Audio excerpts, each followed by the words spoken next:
ഇന്ന് ഒരു plain churidar design ചെയ്ത് കാണിക്കാൻ പോവാം കേട്ടോ. അപ്പൊ ഞാനിവിടെ ഒരു പ്ലെയിൻ നീല കളറിലെ ടോപ്പാണ് എടുത്തു വെച്ചിരിക്കുന്നത് കേട്ടോ. ഇതിന്റെ ഫ്രണ്ടിലും ബാക്കിലും സെയിം ഇങ്ങനെ തന്നെയാണ്. ഇതിലൊരു മുത്തോ അല്ലെങ്കിൽ ഒരു ഡിസൈനോ ഒന്നുമില്ല കേട്ടോ. അപ്പൊ നമുക്ക് പ്ലെയിൻ ചുരിദാറായിടാനായിട്ട് എല്ലാവർക്കും തന്നെ മടിയായിരിക്കും അല്ലെ, ഒന്നുമില്ല, ഒരു നെക്ക് ഡിസൈൻ പോലും ഇല്ല. അപ്പോൾ നമുക്ക് ഇതെങ്ങനെ വളരെ എളുപ്പത്തിൽ ഡിസൈൻ ചെയ്ത് എടുക്കാമെന്നാണ് ഞാൻ കാണിക്കാൻ പോകുന്നത് കേട്ടോ. അതിനായിട്ട് ഞാൻ ബീഡ്സോ അല്ലെങ്കിൽ പേളോ ഒന്നും തന്നെ ഉപയോഗിക്കുന്നില്ല. ഇതെന്റെ കയ്യിലുള്ള ഒരു പഴയ ഒരു തുണിയാണ്. ഇതിൽ ഞാൻ നോക്കിയപ്പോ ഇങ്ങനെ കുറച്ച് വർക്ക് ഉണ്ട്. ഒരു മിക്കി കമ്മലിന്റെ ഒരു ഷേപ്പാണ് കേട്ടോ ഇതിനുള്ളത്.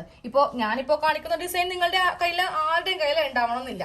അപ്പൊ നമ്മുടെ കയ്യില് എന്തെങ്കിലുമൊക്കെ ഒരു വെട്ടുകഷ്ണം ഉണ്ടാവില്ലേ, അതിലുണ്ടാവും എന്തെങ്കിലുമൊക്കെ ഒരു ഡിസൈൻ. ഈ ഒരു തുണിയില് ഇതുപോലത്തെ ഒരു ഡിസൈൻ ഉണ്ടാവും. ഞാനിപ്പോ വേറൊരു തുണിയും കൂടെ കാണിച്ചു തരാം. ഇതിലാണെങ്കിൽ നമുക്കിങ്ങനെ ഈ ഒരു ഇല ഇതൊന്ന് കട്ട് ചെയ്ത് എടുത്താലും മതി കേട്ടോ. അപ്പൊ ഞാൻ ഇന്ന് ഏതായാലും ഈ ഒരു തുണിയിൽ നിന്ന് ഇതങ്ങ് കട്ട് ചെയ്ത് എടുക്കാൻ പോവാം.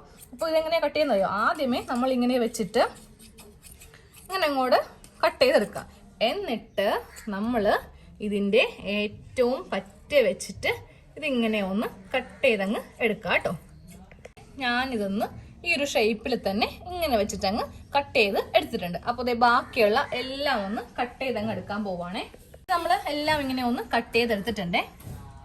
നമുക്ക് സ്റ്റൗ ഒന്ന് കത്തിക്കാം കേട്ടോ.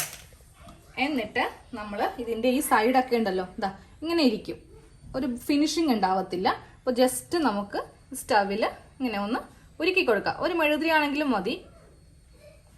ഇതാ അപ്പോൾ നമുക്ക് ഇവിടെ നല്ല ഫിനിഷ് ആയിട്ട് ആ തുണി എന്തെങ്കിലും ഉണ്ടെങ്കിൽ അതൊക്കെ അങ്ങ് നമുക്ക് ഉള്ളിലേക്ക് ഇങ്ങനെ ഉരുക്കി വെക്കാം കേട്ടോ. കത്തിച്ച് കളയരുതേ.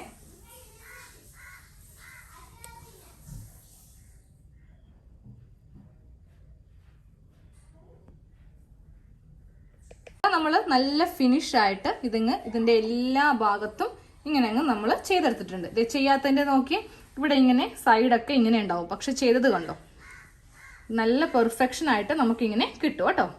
നമുക്ക് ഇതൊന്ന് ഒട്ടിച്ചു വെക്കാം കേട്ടോ. അതിനുശേഷം നമുക്ക് തയ്ച്ചു വെക്കാം. ആദ്യമേ ഒന്ന് ഒട്ടിച്ചു വെക്കാം. അപ്പോൾ ഇതിന്റെ ഉൾവശം എടുക്കുക, എന്നിട്ട് നമ്മൾ ഗ്ലൂ എടുക്കുക. ഫാബ്രിക് ഗ്ലൂ മതി കേട്ടോ.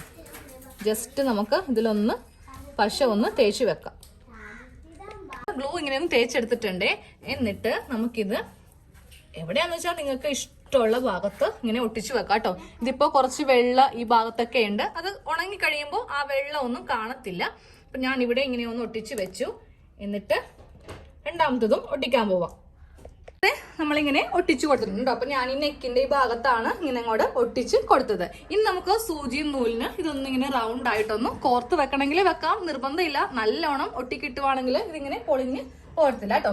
ഇനി നമുക്ക് നമ്മുടേതായ ഐഡിയ വെച്ചിട്ട് ഇതിന്റെ ചുറ്റിനും എന്തെങ്കിലും പേളോ മുത്തോ എന്തെങ്കിലുമൊക്കെ ഉണ്ടെങ്കിൽ ഓടിക്കുവാണെങ്കിൽ കുറച്ചുകൂടി നമുക്ക് ഭംഗി കിട്ടും. അപ്പൊ നമുക്കൊരു പ്ലെയിൻ ചുരിദാറിനെ നല്ല അടിപൊളി ഒരു ഡിസൈനർ ചുരിദാറാക്കി നമുക്ക് മാറ്റാം കേട്ടോ.